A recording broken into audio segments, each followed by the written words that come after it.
So I saja nak menceritakan hati I. Kenapa besok I exam you guys. Tolong please doakan final exam I dapat buat yang terbaik.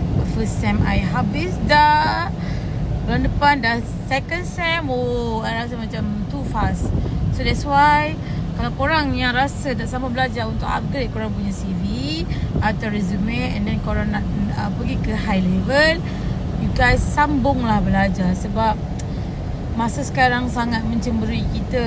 Pejam telik 2 tahun sudah macam tu. Macam I sekarang pun dah tahun depan 37.